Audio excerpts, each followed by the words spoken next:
This one is from Legendary Drops. This is like a newer YouTuber, but he does a lot of cool content, a lot of cool gaming content. He does mostly just like talking about games and industry and everything.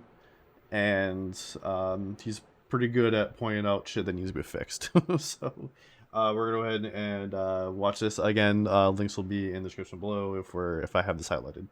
Rivals is a threat, and I don't think people really understand exactly what's going on here with this game. We are seeing player retention on a scale that we haven't seen since Helldivers 2, and even still then, it's beating out what was a worldwide phenomenon at the time. 4 new playable characters, 3 new maps, new match types, all kinds of new content that's coming into the game. This game is a major disruption for not only the AAA industry, but also just the live service industry across the board because, well, it's a game that's serving its fans. It's meeting the demands of its audience, and that kind of goes against the creed of many live service games that are out there. They don't really like to give us too much. They usually like to drip feed things a little bit, and it ends up, well, upsetting the fans, and that's one of the reasons why this game is getting so much support. Imagine listening to your audience. Such a foreign topic nowadays. Yeah, I know, right? We're now hearing rumblings or rumors at the very least that there's a PvE mode that's in development as well. So we're going to talk about that. But imagine Blizzard would be in shambles if they actually released one. That would be NetEase. You could do the funniest thing. So today what we're going to do is we're going to talk about all things Marvel Rivals, from the new content to its future to those that would stand in the way of its success, and why this game is going to be a problem many can't ignore. We are now 1 month out from the launch of Marvel Rivals, and the game hasn't showed any signs of slowing down or stopping. Historically, when we see a popular game release, live service or not, we tend to see the game surge in the week of its launch, and then players that aren't interested in the game start moving on, and the player count kind of falls to find its dedicated audience. However, in the case of Marvel Rivals, we're seeing the opposite. We're just now a month past its launch, and we're consistently seeing the game hold over 400,000 concurrent players on Steam, less than 50,000 down from its peak. Just to put that into perspective, when Helldivers 2 lit the internet on fire earlier last year, its release surged up to 458,000 players and then dropped to 334,000 players after its first month, losing 30% of its players from its peak. Marvel Rivals has lost 9. That is absurd because that means that this game is either replacing players that are leaving the game with new players that want to try it out at a near 1-to-1 ratio, or the players aren't leaving the game, which likely it's probably a blend of the two. Players are actually sticking around to keep playing the game, and the players that are leaving are getting replaced with new players. And there's a lot of reasons for this game's continued popularity. One of the reasons for this, I think, is that the game is being consumed so much on social media. While I know that there's a lot of people that are out there that don't think social media presence of a game is indicative of its success or its player base, from my perspective, the more people that are consuming content around the game, the more people that are playing it. On Twitch, when the game released, it surged up to 227,000 viewers, many of the biggest channels receiving sponsorships, and some players were just interested in playing the game, and now it's sitting at an average of 100K viewers daily, making it one of the top categories on the platform. YouTube videos covering the best plays, the best players, tier lists, and gameplay are totaling millions of views, and Twitter and Reddit are overflowing with fan art and cosplays of the game's heroes. Both the ranked and casual mode. Yes, I will speak to fan art. So since Sue Storm lost out to Ichigo this week, I will be doing Sue Storm next week. But it won't just be Sue Storm in a regular outfit for Marvel Rivals. It's going to be the Malice costume because I just really want to draw that.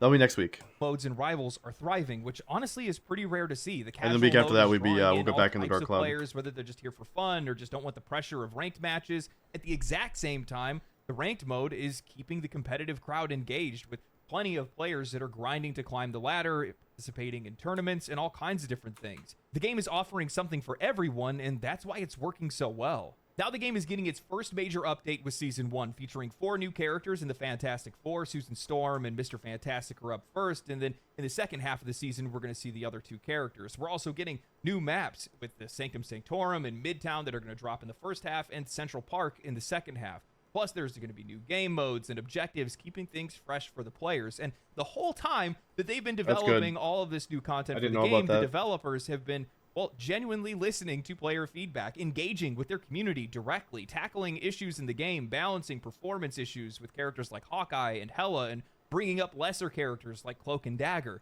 They've been cooking. Now we have a prominent leaker for Rivals at Rivals Info on Twitter who's been digging around the game files and shown off a lot of skins that hadn't made their way into the game and then later did, and more skins that we're likely going to see in the future. Recently, they shared that they discovered project files for PvE content that's either in development or was cut from the game. While we have no word on what the status of this potential PvE mode is, if Blizzard saw potential in it, then likely NetEase has as well. And honestly, it would be the funniest thing ever if they actually implemented meaningful PvE into the game where Overwatch failed to do so. This is something that genuinely could attract a completely different audience into the game and also give more players a reason to stick around. Now, what's truly fascinating about all of this is that most modern live service games would never and could never deliver on this sort of content or be this ambitious, especially for free.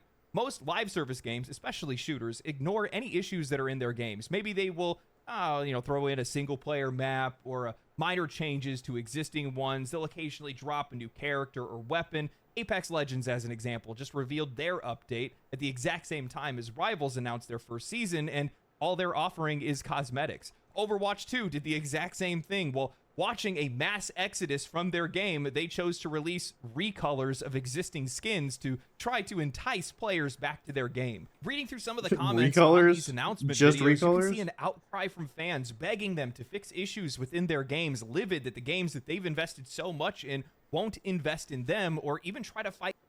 It's like, wait, don't leave.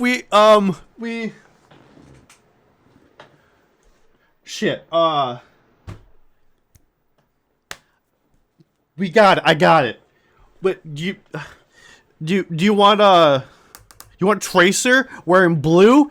We got that now. There you go. Fight back against new competition that is stepped into the market. This kind of goes back to a broader topic that I've discussed in the past many times on this channel by now, but many of these modern live service games just don't have the respect for their audience that's necessary to keep players happy or to keep them around.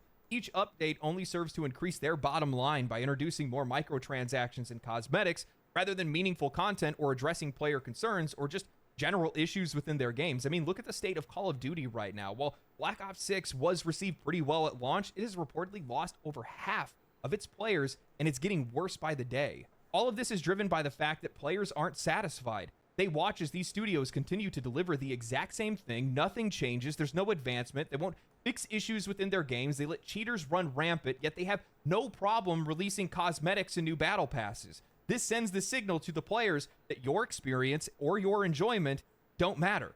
Only your money does. The biggest threat to the video game industry is the fact that players have learned how to vote. It's like, you thought we were making a game for you? No. That it's a front, really. But what the real thing is that we bring you in with the game. We give you a game to play, not what you want. No, we give you a game and you give us money, and you keep playing that game, and we'll give you some cosmetic stuff, but you still have to give us money for those skins. Ooh. Yeah. Oh, you don't have enough money. Oh, that sucks. Too bad. Give me money. I rise from the void to check on a pretty art man after a long while being grudge fucked by life. What's going on, Sapphire? What's going on? We are just we're talking about how Marvel Rivals. We're watching a video about Marvel Rivals just destroying everything. In terms of just in terms of live service content, just like live service games, just setting the standard for what you should, how a live service game should be treated. You know what I mean? Like, and how every single other game is just doing terrible. I mean, it's just Overwatch is actually yes, but they do a better job, and it's free. Hold on. Is Overwatch issue? Yep. Yep.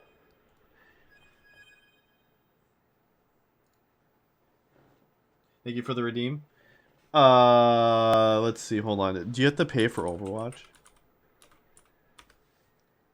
Don't you have to pay for that?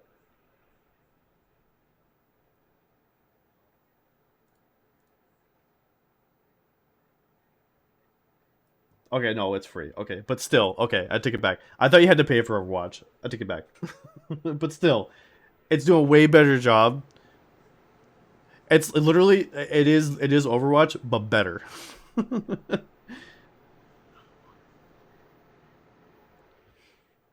And when shit is broken or needs to be fixed, they'll actually fix it. They'll actually like listen to the community.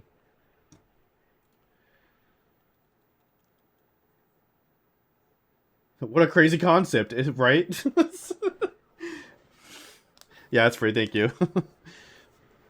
Like, oh my god, we have to, oh my god, we have to listen. We listen to the community and we do a good job. And we're providing. We're providing multiple characters at once. Oh my god, we're making a great game. What a crazy fucking concept. That's heresy. Yep. What is this garbage? But with their wallets, and I just love to see it. I love to watch them struggle, and the struggle is going to get real pretty soon here. You have to respect where the money comes from, and many of these studios. Oh wait, hold on. Doesn't Overwatch have battle passes?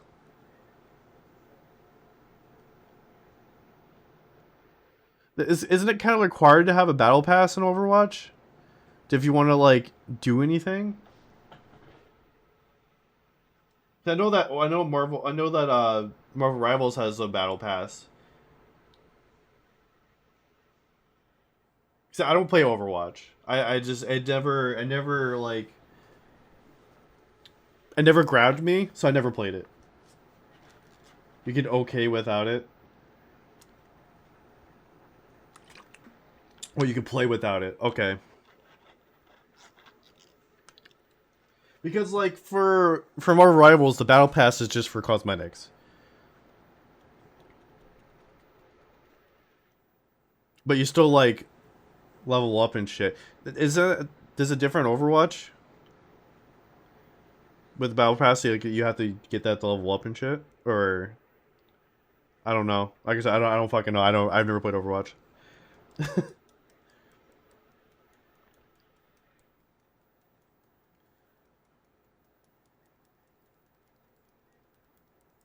And I hate that there's also people. I've been watching other videos and stuff on this, and there's people. There's actually a Concord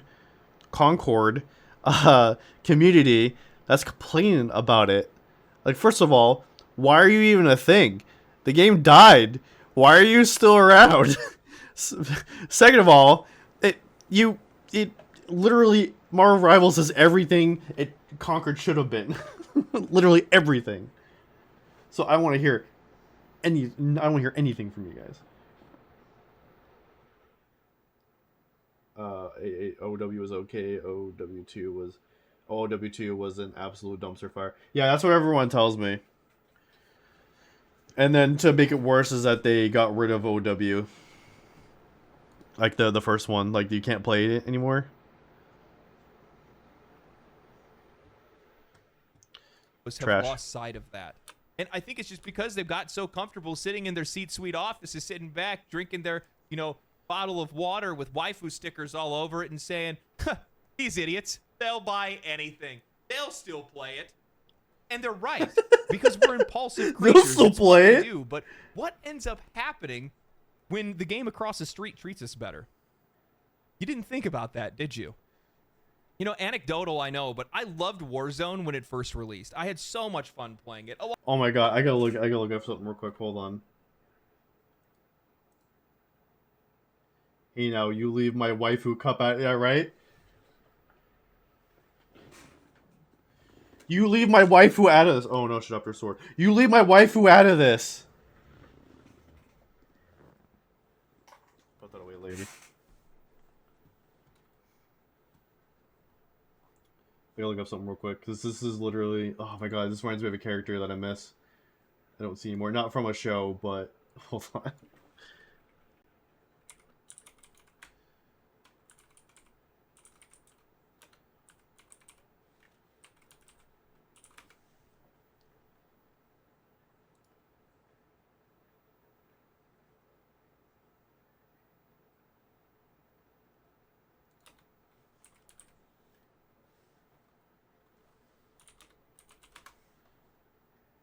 I'm gonna play A the lot of video people while get pretty nostalgic about Verdansk, but I also clearly remember how many issues that game had, how often they would go unalleviated, and how easily they would introduce microtransactions and skins and battle passes. How many times the stim glitch came back into the game, skins that would release that would make players invisible. There was like the one time that they had like the helicopter glitch, and then they fixed it, and then it made another glitch happen, and then another one, and then another one. It went on for like 3 months. Meanwhile, they never did anything about any of the cheaters in the game. Warzone today still suffers from those same issues. It's the same story because none of those things ever get fixed because they're never a priority, because the players are not a priority. We are the afterthought. It is our money that is the first thing that they want. And the only way they can get that is through microtransactions. But what they don't realize is that if these games are not in the state that they need to be, and you're not feeding the players with good enough content, they're not going to stick around, and you're not going to get the microtransactions if we're not playing the game. That's kind of how this works. When I look around the games industry right now, I see a lot of these live service studios that have gotten fat and comfortable and greedy. They don't want, it's like I said before, all they want to do is take. And the only time that they ever want to give back is when their backs are up against the wall. And Marvel Rivals is about to line them all up. Too many live service games are doing the absolute bare minimum while squeezing their players dry with microtransactions and cosmetics. I can't find a good video. While ignoring real issues. But this is a character from Angry Joe. You guys ever watched Angry Joe? And literally, is because the players. He has a character. He did have a character called Corporate Commander. And the game has a and it's literally just like. It's as simple as that. It's a company that respects. They'll still play it. And knows what the players give me the want money. and are delivering on it. Sadly, there are those that would like to stand in the way of that.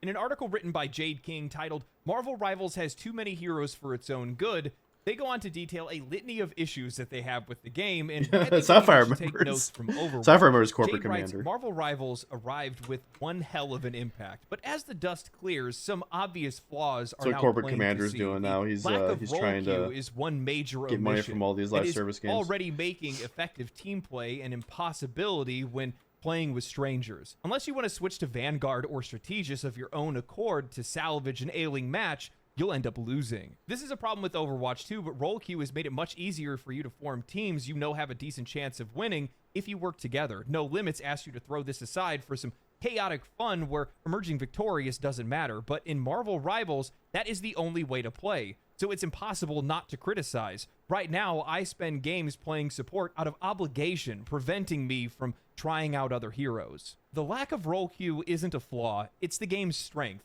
Rivals gives players the freedom to play and adapt, rather than forcing them into a pigeonhole because they were too late to join a match or they were too late to pick a hero. Meanwhile, Overwatch 2 has made people miserable with its role queue, and players have been complaining about it for years.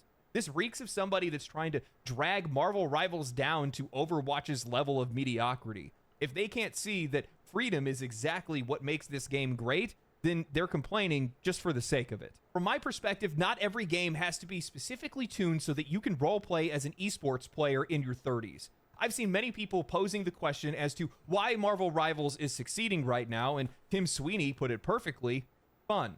That's the reason why people are playing this game, and trying to bog it down with competitive tools isn't going to make it any better. I don't know about everybody else, but I am sick and tired of every single third-person and first-person shooter becoming a toxic sweat fest. I'm average at these kind of games. I know I'm not that good at them, but I just like to have fun playing them. The vast majority of people are average or below, and catering to the competitive end of these games is exactly how you push out the average player. The writer then goes on to discuss how Marvel Rivals is a hero shooter built on one of the most iconic licenses in gaming, but argues that the game being free-to-play creates an unrealistic expectation for players to simply enjoy being the heroes without needing to learn complex mechanics and understand their roles.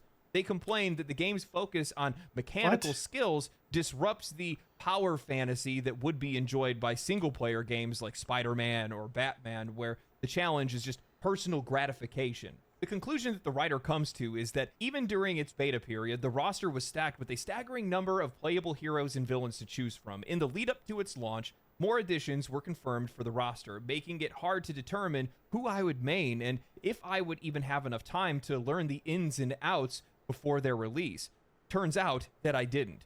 And now the sheer act of playing Marvel Rivals is daunting. Once again, I find myself comparing it unfavorably to Overwatch. Overwatch launched with 21 heroes, while Rivals stepped out of the gate with 33, just 11 shy of how many Overwatch 2 has now. And it isn't an original universe, as it has decades of media to draw from when it comes to its roster, but that also means that there is less potential for future additions, and some of its biggest names can't be capitalized on because they've been here the entire time. For the first few years of its existence, Overwatch turned each new hero into a legitimate event. You would follow each update and tease with fervent anticipation, waiting to find out exactly what role they might fill and what they would look like. This won't happen when Rivals add Sentry. Every new hero was unexpected, but for Rivals, it feels like we're already having to temper our expectations after NetEase jumped the gun on its A-listers. I could be proven wrong, but right now, I'm not very excited about new heroes coming to Marvel Rivals because we're already dealing with an excessive roster. There's no moderation and a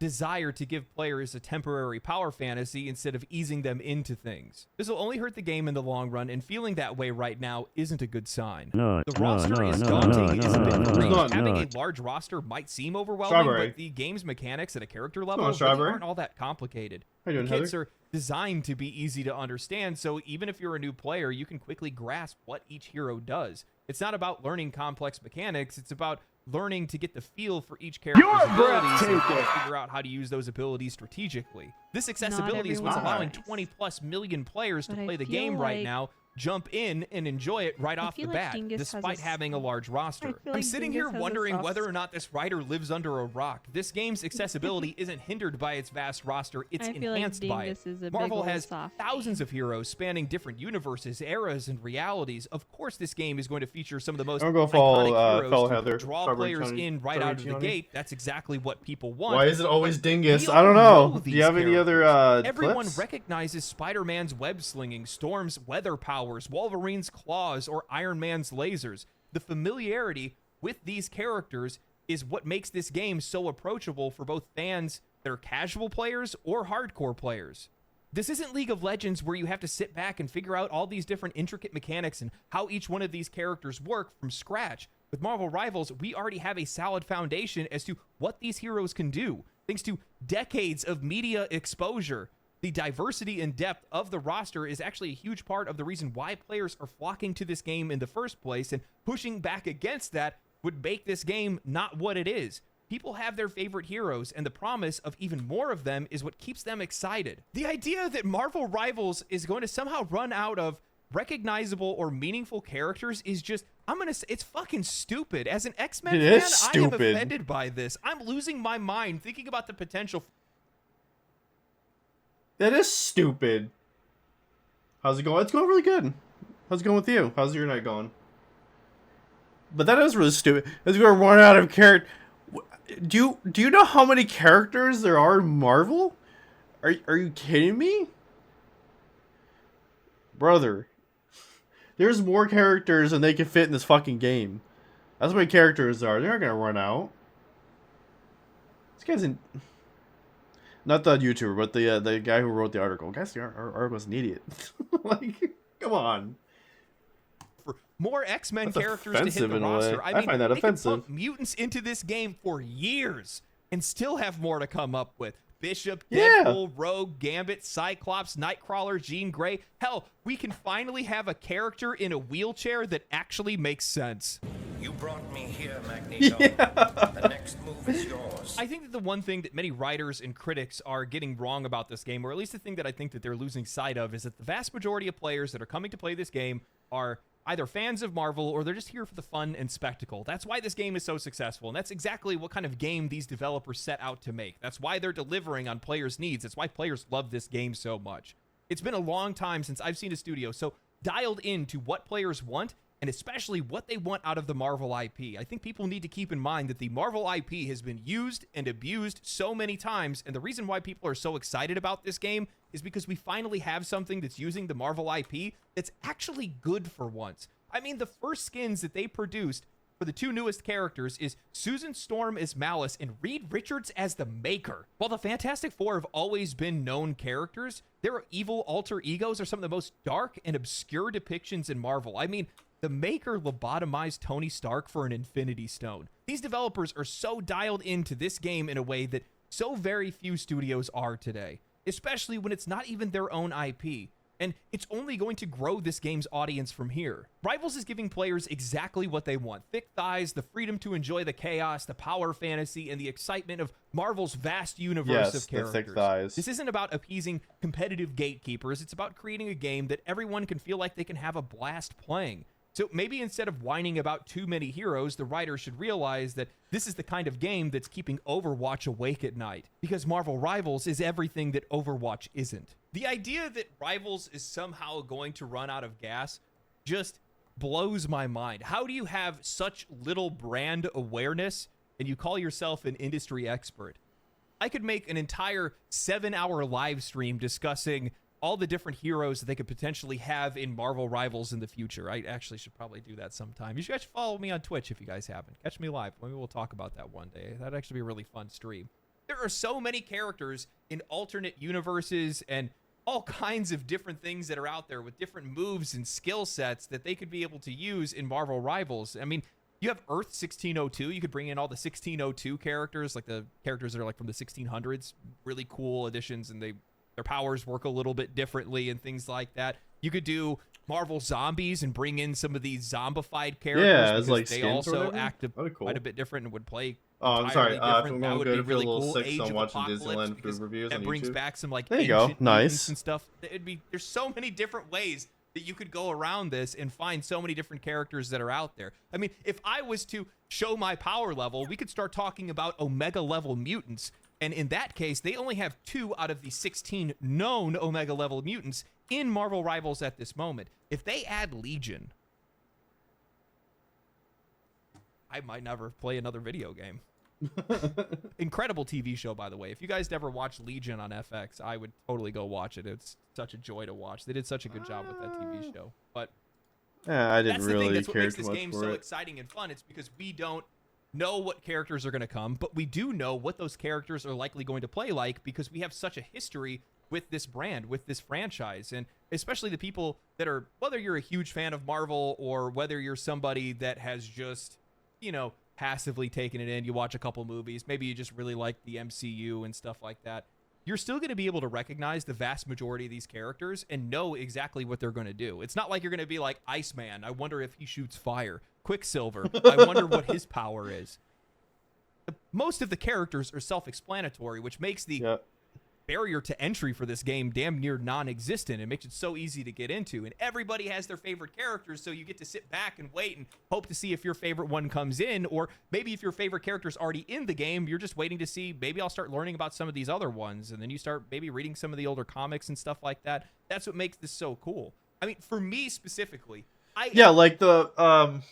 like the fact that like when it dropped, there was 3 characters. I was like, oh no, sorry, 2 characters. I was like, wait, that's a Marvel character? Since when? And I look it up and I was like, oh, sure fucking enough, yeah. It was just like added later on and I didn't know about them, you know? That would be Luna Snow and Jeff Landshark. I didn't know those were characters. I didn't know they existed. Squirrel Girl was another one that I would say that I already knew about Squirrel Girl. It just I didn't know like shit all about her. Like I knew a little bit of her, and so I looked into it more, and now she's like one of my favorites. am actually a legitimate hardcore Marvel fan, but I have not engaged with any of the media for years now because it sucked. I'm just going to be real. And there's going to be a ton of people that are going to agree with me because that's just the way it's been. But like old X-Men, like X-Men 97 and stuff like that, the old comics, even the original first set of MCU movies up to Endgame, kind of. I liked Endgame. I think it was still a really good movie. There's just certain things that I wish they would have done. It just sucks because the IPs were split, so you couldn't have the X-Men in with the Infinity War, which doesn't make a lot of sense because the X-Men played a huge role in the Infinity War in the comics, and you guys probably don't really care about any of that stuff. But there are people that do, and because of that, they haven't been engaging with the brand whatsoever. In this I game, mean, they did is their one of best the with what they first had. first uses of the IP in a long time that effectively They use didn't it have in the a way rights that at the makes time, you you know, want so to they had to engage make with do it what and gets they you what they excited could, you about know. its future.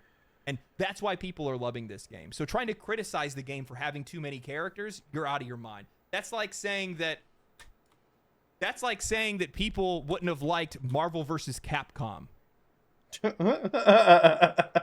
that have too many characters for you? If there is one thing that I've learned, and this is probably the one thing that makes me really hopeful about this game's future, really optimistic about this game's future, is that a lot of these Eastern studios, the minute that they strike gold, they throw all of their weight behind it.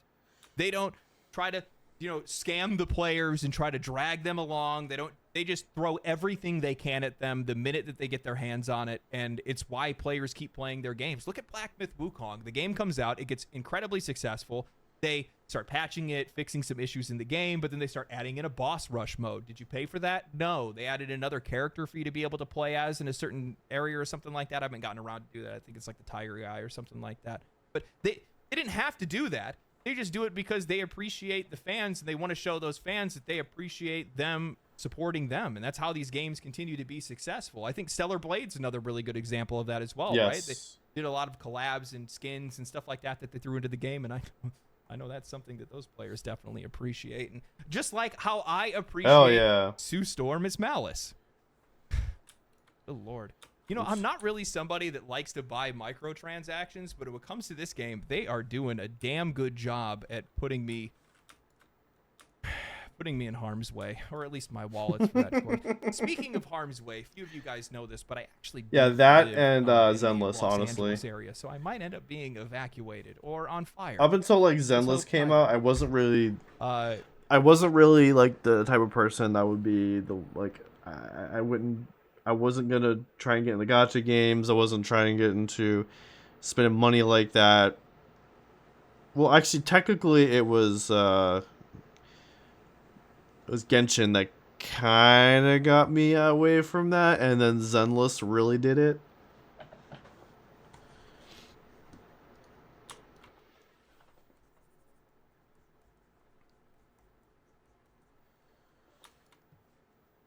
But yeah.